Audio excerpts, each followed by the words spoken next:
Weekly. I'm Brad Bundt in for Phil Gallagher. Also with us on the broadcast are BNEWS Director Rich Hosford, reporters Tad Stefanak, Robert Paris, and John Viez, Peter Brown with the weather, Chris Flaherty on the community calendar, and Robert Paris also with sports.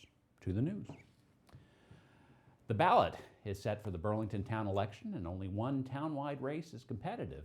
Last Friday, February 14th, was the deadline for potential candidates in the election to return their paperwork. Assuming none drop out of the race, which they have until March 3rd to do and have their name removed, we now know which races are competitive and which are not. As it turns out, only the race for school committee is competitive. There are 2 seats up and 4 candidates vying to fill them. Incumbent Stephen Nelson has returned papers, as have newcomers Catherine Bond, Carl Foss, and Adam Sinisi.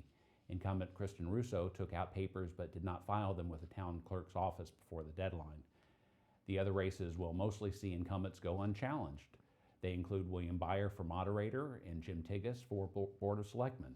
Incumbents Ernest Covino and William Gaffney will also run unchallenged for the planning board.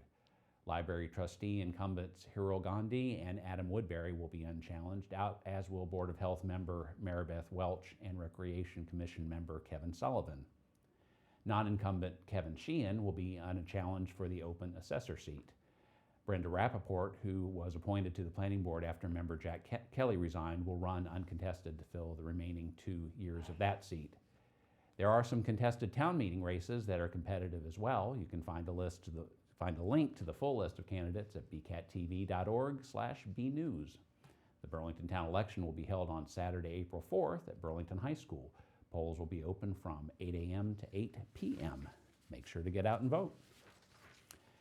As of Sunday, using a mobile device with your hands while driving will get a lot more costly if you're spotted by police. The Massachusetts State Police put out a reminder on social media that the state's hands-free while driving law goes into effect on February 23rd. The new law prohibits operators of motor vehicles and bicycles from using any electronic device, including mobile telephones, unless the device is used in hands-free mode. The penalties for violating the hands-free law get pretty expensive quickly for subsequent offenses. Under the law, a first offense brings a $100 fine, a second offense brings a $250 fine, and a mandatory completion of a distracted driving educational program.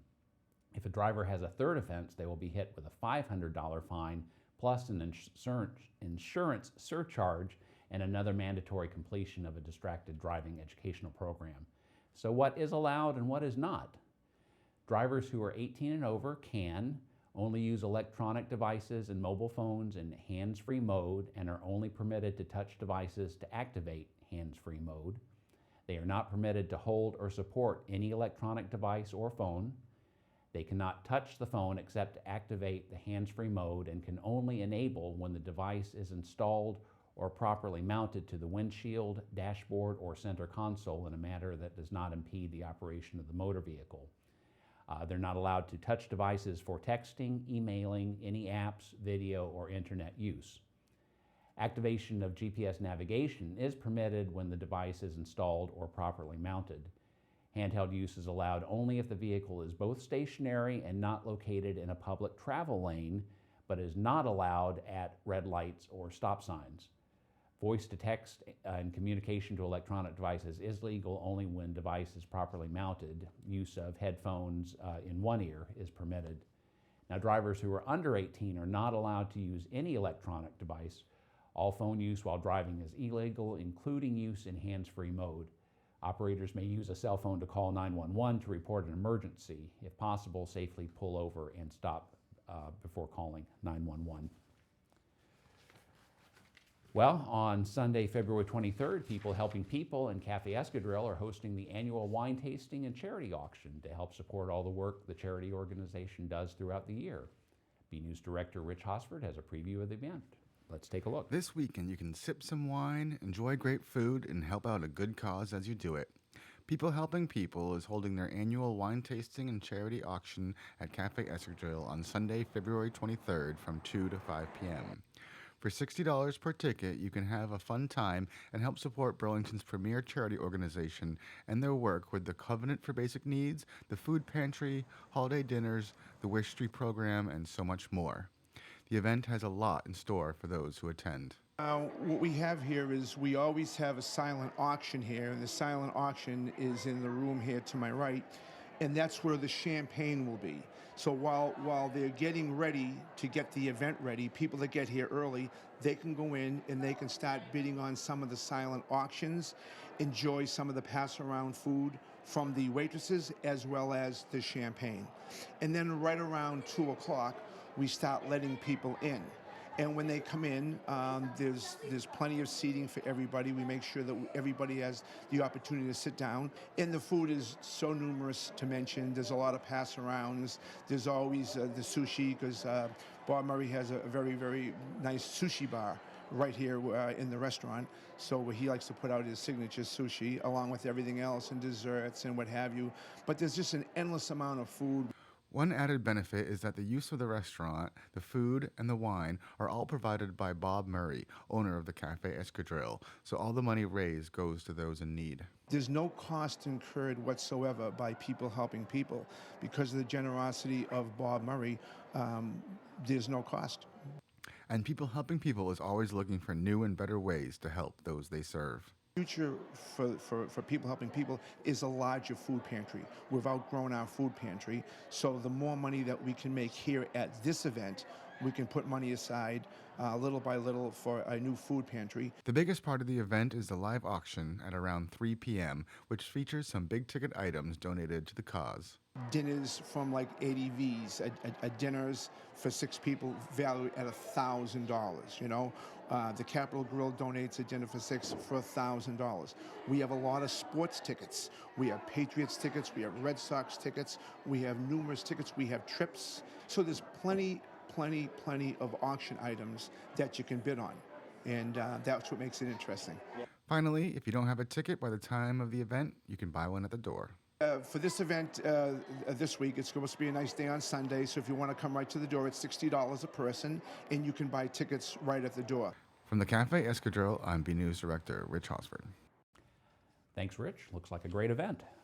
Well, women from 3 of Burlington's key charitable organizations recently met to discuss how best to help those in need. What a great community Burlington is, Janet Sullivan of People Helping People said in a statement about the photo seen here. Representatives from 3 of the charitable organizations in Burlington, People Helping People, Help Us, and WomanAid, all got together to talk about how the organizations can work together with their common goal of helping those in need in Burlington. Pictured starting from the left are Corey Young Barkley, founder of WomanAid, Judy Walsh, president of People Helping People, and Joyce Delianis from Help Us, and Nicole Garden-Dupois from WomanAid. And Burlington has a new addition to its selection of delectable establishments in the form of Nothing Bundt Cakes. This enticing member of the Burlington Area Chamber of Commerce is located in Wayside Shopping Center and is a new destination for anyone looking to satisfy their sweet tooth. BNews reporter Tad Stefanak was at their ribbon cutting this week and has this report. Burlington has a new place for cake. The whole cake and Nothing Bundt Cakes. The family-owned Nothing Bundt Cakes celebrated their grand opening with a ribbon cutting and, of course, plenty of bundt cake. You know, thank you to the town of Burlington for being so open and friendly and welcoming us here with open arms. Everybody here has been so supportive. We are a locally owned franchise. There's 400 bakeries across the U.S., and we are lucky enough to be the 4th one in Massachusetts. And so exciting, so exciting. We have been the bundt cake people ever since. Every party, every occasion, every birthday, we were the bundt cake people. It wasn't until we had this little guy that we wanted to do something we loved. It was our dream, and how fun would it be to have our family bake with us? And so, yeah, that's how it all came about. 10 flavors total. We have bundt cakes for all different occasions. So you have your buntinis that are sold by the dozen. You have your 8-inch cakes, your 10-inch cakes, your tiered cakes, your personal buntlet cakes. They're nice size that you don't need an occasion. You pop them open, you eat them anytime. It'll be the Nothing Bundt, the best cakes you've ever had. Come in. We're always sampling. We welcome you in as our guest, really. Yeah. Come to Wayside, shop with Wayside, you know, meet our staff, meet our center, and come have fun with us. From Nothing Bundt Cakes in the Wayside Shopping Center, I'm BNews reporter Tad Stefanak.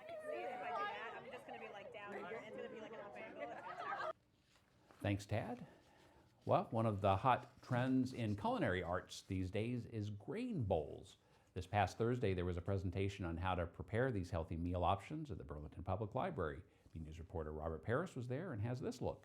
Looking for a healthy alternative in your diet? On Thursday, February 20th, the Friends of the Burlington Public Library had Liz Barber come in and serve her delicious dishes she makes with all natural ingredients. I used to be in the restaurant business, and after I started my family, I decided, it was time to get back into cooking, but I didn't want to be in restaurants with, a young family, so I just started teaching cooking at some adult education classes, and it turned into a 15-year love of teaching large groups of people, so it really worked out beautifully for me. There were a number of dishes Chef Barber made that evening. We talked about grain bowls, and we did, mainly I find them to be a way to get vegetables in.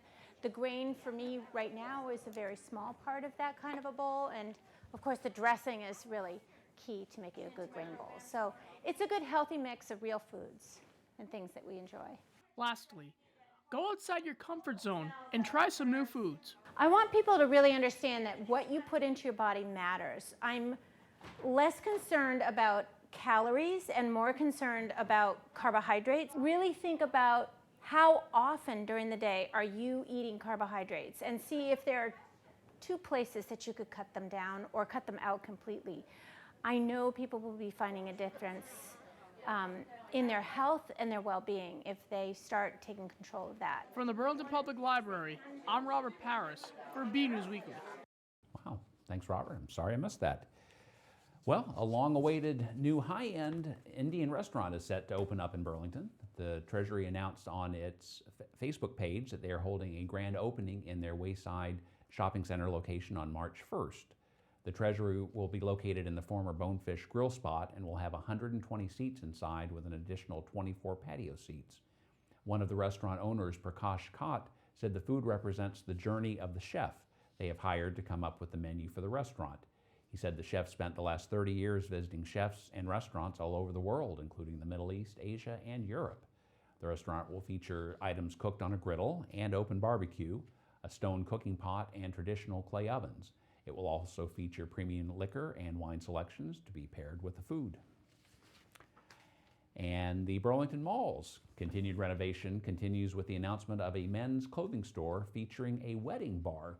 Simon announced on Wednesday that Milton's The Store for Men will open their third ever store in the Burlington Mall this fall. The store will be located on the first floor of the Primark wing and is expected to open in September. The 12,200 square foot store will feature special occasion and tailored clothing, sportswear, outerwear, shoes, and accessories for men, as well as a boys department, the release states. Shoppers will be able to access the store from both inside and outside the center. There will also be a special section for grooms and their wedding party, and this will be the first ever Milton's location to have a wedding bar. Well, good luck with that. The Burlington Parks and Recreation Department brought back their annual Winter Carnival for their fourth year, featuring the annual chili cook-off, along with fun winter-themed games and treats. BNews reporter John Villas has this look at the fun. Simons Park turned into a winter wonderland on Saturday, February 8th, as the Burlington Parks and Recreation Department held their fourth annual Winter Carnival. With the return of the favorite chili cook-off, face painting for kids, and s'mores, new additions were added to keep the carnival remaining cool, such as skee ball, an archaeological showcase of rare dinosaur bones and fossils, and a visit from two familiar faces, both of which are no strangers to cold weather. BCAT volunteer reporters Nate Carey and Jack Carey were there to check out the fun, and Parks and Recreation Director Brendan Egan talks about everything the Winter Carnival had to offer. You can never prepare for the weather, but it is a winter carnival, so the cold we expect, the wind we weren't expecting, but the program staff does a great job planning the activities and getting things ready. The maintenance staff coming out and getting our stuff set up, so we do it whether it's cold or not. We're going to have this event. From Simons Park, I'm John Villas for BNews Weekly. Thank you, John.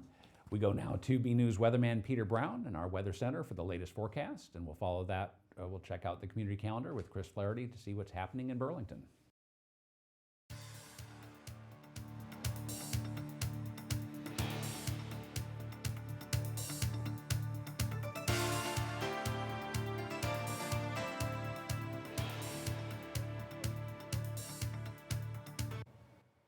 Well, hello everyone, and this is Peter Brown with a look at your weather for the next 7 days. And I know it's hard to believe that we are in the third week of February already, and our temperatures and our weather have really been agreeing with us. We've really had nothing in terms of real winter weather this month, and actually really not since we went all the way back to before Christmas time. So that's amazing.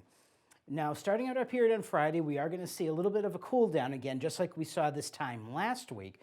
We're going to see temperatures probably right around 30, maybe a tad shy of that. So maybe not even getting it out of the upper 20s, but it is going to be dry out there. No snow, no sleet, no freezing rain. And of course, that's about 10 degrees below average for this time of the year. Our average highs should start to be creeping up to near 40 at this time of the year. Of course, we're going to be far away from that average, that record high of 75 that we saw many years ago, but also we're going to be far away from this record low of -12. We're actually not going to be anywhere near that in the foreseeable future, so that's good news as we head on towards the latter portions of winter. As we get towards the end of the period, here we are rounding out the month of February. Our average temperatures, look at this, finally back up into the 40s, so we are going in the right direction in terms of temperature. And we're going to see temperatures actually as we get into the weekend that are going to be very nice when we go ahead and take a look at those. And of course, I'm sure you notice as you start heading home from work and going there in the morning, our days keep getting longer and longer, so we are heading on the right way to spring. Now, as we go ahead, let's take a look at what we're expecting in terms of our temperatures and precipitation coming up for the next 7 to 10 days. And here from the Climate Prediction Center, good news again, especially when we're in the cold season and wintertime. Here in the Burlington area and most of New England, we're expecting below average precipitation. So that's a really good sign. Doesn't look like we're looking at anything in the way of any rain, snow, or anything at all. So really pleasant out there. As we go ahead, let's take a look at what we're expecting in terms of our temperatures coming up for the next 7 to 10 days in the Burlington area.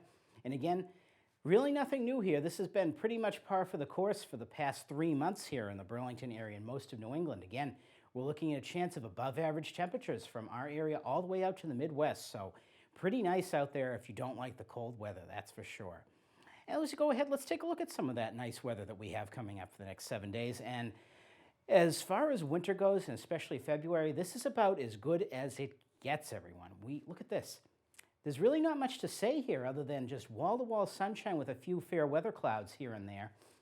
Again, starting our period on Friday, going to be a little bit chilly, down around only 30, maybe again in the upper 20s, and chilly if you're out going out to dinner or shopping at night in the Burlington area. But we get into Saturday and Sunday, this is going to be really beautiful. In fact, by the time we get to Sunday, the latest models actually show it being much warmer around here than we were expecting. So I would expect to see temperatures maybe in the low 50s on Sunday. So a real spring-like feel to the weather. And now on Monday, Tuesday, and Wednesday when we were going out, it looked like we were going to have a little bit of a cool down again. But again, looking at the latest weather projections, I'd add about 10 degrees to these high temperatures each day. It looks like we might be seeing temperatures in the low to mid 50s again as we get all the way out into Wednesday.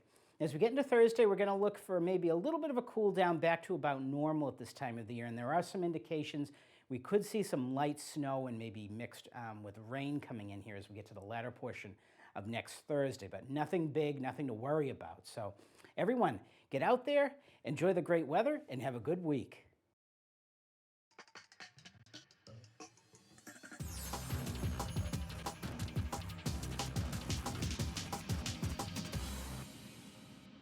I'm Chris Flaherty, and this is your community calendar. And bingo is the game-o. On Friday, February 28th at 7 p.m., the BHS Boosters Athletic Club will be having an event called Rock and Roll Bingo at the Hilton Garden Inn. The event is $30 per person and for everyone who is 21 and up. For tickets and more information, go to bhsathleticboostersclub.org/bingo. The players are back again. From February 28th through March 14th, the Burlington Players will be having a performance of the play Things My Mother Taught Me by Catherine DiSavino. The show will be held at the Park Playhouse on 1 Edgemere Avenue. For more information, go to burlingtonplayers.com or call 781-229-2649. Enjoy a delicious chocolate dessert buffet with live music. On Saturday, February 29th from 7 to 9 p.m., the UCC Congregational Church will be having an event called Jazz and Chocolate. Tickets are $15 per person.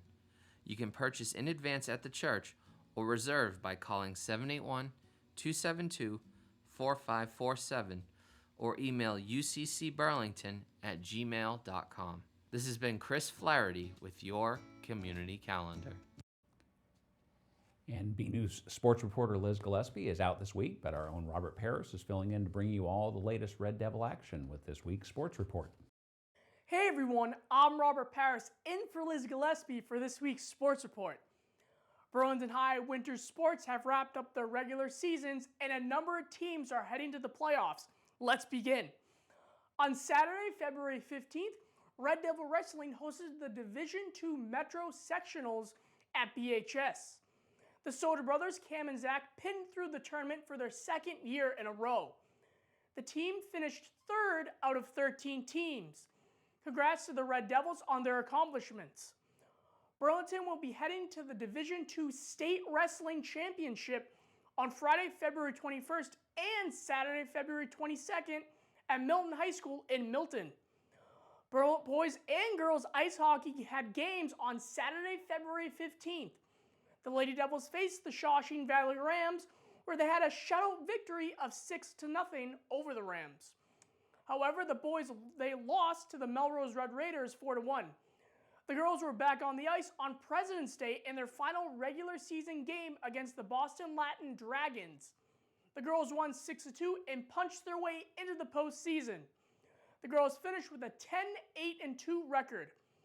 The boys faced the Medford Mustangs later on that Monday evening during the Cahoon tournament. The boys outscored their opponents 5-1. The Red Devils advanced to the Cahoon Cup Finals on Wednesday evening, and it was a wild finish. Here are some of the highlights. It was a wild game for the Burlington ice hockey team as they faced the Framingham Flyers for the Cahoon Cup on Wednesday, February 19th at the Ice Palace. Let's get to the highlights. In the first period, it was all Flyers as they took the lead early in the game, 1-0. In the second period, Burlington got on the board. Junior Sean Malone tied up the game for the Red Devils, 1-1. Later in the period, the Flyers took the lead, making the score 2-1. Near the end of the second, freshman Ryan Kane tied up the game for the Red Devils, 2-2. The third period was scoreless. Now it was overtime. Both teams went back and forth trying to win the cup. However, a power play was given to Burlington after a tripping call was made by Framingham. With just 12 seconds left in OT, senior and captain Ryan O'Halloran made the game-winning shot. Burlington won 3-2 and got to hoist the Cahoon Cup as well. We had a chance to talk to Ryan O'Halloran and Coach Concession after the game. It was just a great high school hockey game. It had an unbelievable atmosphere. It's the way high school hockey is meant to be. And we talked about it after the game. We said, you know, who wouldn't want to play high school hockey? You're playing in front of your crowd, your friends, and it was just. And we had two great teams, very equal, and it was just a very well played game and well officiated, and it was exciting. Yeah, it was back and forth. We went down, came back, went down, came back, and everybody was getting chances, both teams, and it was just a fast pace. That was the fastest game we played all year. So just gassed the whole game, just giving everything you have, and then OT was a grind, chances after chances, same thing, and we were lucky that we got to pop one. Both hockey teams are in the 2020 playoff tournaments, and the brackets will be released on the MIAA website on Friday. On Tuesday, February 18th, the Lady Devils basketball team finished off the regular season at Boston Latin to face off the Wolfpacks. Burlington won 67-50 over the Wolfpacks and finished the season with a 15-5 record. This is the program's best record since the 2001-2002 season. The girls and boys will wait to hear what teams they will be facing in the playoffs. Boys swim headed to the state championship over the weekend at Boston University. The team's only qualification was for the 200-yard freestyle relay during the Division II state championship. Burlington finished in 39th place and finished with a time of 25.90. Congrats to the boys on a good season. The boys and girls indoor track teams headed to the Reggie Lewis Track and Athletics Center in Roxbury for the state sectionals on Thursday, February 13th. The girls finished in 14th place and only secured 12 points, while the boys finished in 12th place and scored 13 points. The Burlington teams will head to the 35th annual MIAA Track and Field All-State Championship on Saturday, February 22nd at the Reggie Lewis Center. Boys and girls gymnastics teams ended their season early as they did not make a playoff run for the 2020 season. Good luck to all the seniors who will be heading off to the college this fall. And that's all for your weekly sports report. I'm Robert Paris. Back to you in the studio. And one place where there's always a lot happening is the Senior Center. For a look at it all, we go now to Council on Aging Director Marge McDonald for the latest senior news. Hello. We're getting so busy at the center that I can hardly fit in everything I need to. So I apologize if we have seemed a little news-light lately. It is a good problem to have, and I have requested additional pages for the newsletter. I have a really great volunteer who is acting as an activity coordinator for us, and she has had some great ideas which have allowed us to really fill up our schedule. Remember We? Well, every Tuesday afternoon at 1 o'clock, you can join us for Wii Bowling, or if you're more of the chess kind of person, we also have chess at 1 o'clock on Tuesdays. Mahjong is very popular and occurs several times during the week, including Thursdays, when the game room is absolutely the place to be in the morning. We've always had trouble with the first week of the month because the newsletter is often late, landing in everyone's mailboxes. It can be frustrating to rush to get the newsletter to the printer, only to have it take a couple extra days or to have it get hung up in the mail. So we are now showing a movie on the first Monday of the month, and we will still have the new New Orleans Jazz Band on the first Wednesday. The movie will be announced in the previous month's newsletter as well. For March, our movie is A Beautiful Day in the Neighborhood with Tom Hanks as Mr. Rogers. Our monthly ice cream social happens to be on the first Wednesday this month. It's a great chance to come and just be with people and make new friends or meet up with old friends. Bruce Hamber will be here talking about Rogers and Hammerstein with his interactive presentations on Wednesday, February 26th, and Roger Tinknell will be here on Wednesday, March 11th for a St. Patty's Day program of music. We had him for St. Patrick's Day last year, and it was a wonderful event. On Monday, March 16th, Representative Ken Gordon, Atria Longmeadow Place, and Shawshene Tech will sponsor and provide our St. Patrick's Day luncheon of boiled dinner. You must RSVP by calling us at 781-270-1950 on or after March 1st, or sign up on the event board to attend this event. Denise Mercury, dietitian from Minuteman Senior Services, will be here on Wednesday, March 18th, to talk about nutrition labels and the changes being made to them. On the same day, one of our own, Cheryl Mowry, is offering a quick manicure, basically a polish. You need to bring your own polish as she is volunteering her time. You will need to sign up for this as well. Gail from Talking Books will be here on the 25th to show us how easy Talking Books are to use and sign up for. The annual Spring Fling, brought to us by the Burlington High School Student Council, is Sunday, March 29th from 12 to 3 p.m. And on Monday the 30th, History at Play will be here with I Now Pronounce You Lucy Stone. Lucy Stone was a prominent U.S. orator, an abolitionist and suffragist, and a vocal advocate and organizer promoting rights for women. In 1847, Stone became the first woman from Massachusetts to earn a college degree. Judith Calora does a great job bringing us women who made a difference and changed the course of history. It's not too late for tax help if your taxes are relatively simple and you are of low or moderate income. Don't wait to call too long though. Slots are filling up fast. Catch my next episode of My Next Chapter in March with Lieutenant Glenn Mills. We'll be talking about scams and what to look for and how to avoid them. Not Your Average Joe's is once again using March to support the COA and our senior prom. Every Tuesday in March, dine in or carry out your lunch or dinner, and 15% of the proceeds from your meal will go to us. You do need to tell them, though, that you are here for the Burlington COA. Alcohol, unfortunately, does not count. I'll be there at some point, all 4 Tuesdays. And most exciting of all, prom tickets go on sale March 2nd for our April 2nd prom. $10 for residents, $15 for non-residents, and transportation is available. This is our big event of the year. You don't want to miss it. That's all for now. I hope to see you at the Senior Center. Thank you, Marge. Well, another week, another photo to highlight. This week's photo shows a feathered friend grabbing a snack and avoiding the normal head pounding it takes for him to find some food. It was sent in by 10-year-old Sydney and Ivy Geist and features a red-bellied woodpecker that comes to their home feeder every day for a bite to eat. Perhaps because of the red head, the kids have nicknamed him Tomato. Well, thanks for the photo, Sydney and Ivy. We'd really like to see your photos. They could be of something you see around town, the weather outside, your own door, or even photos of your family members and pets, whatever you think is interesting and would like to share. Please email your photos to bcat@bcattv.org with the subject line Photo of the Week. Well, that does it for the news. Thanks for watching. Join us again next week for BNEWS Weekly.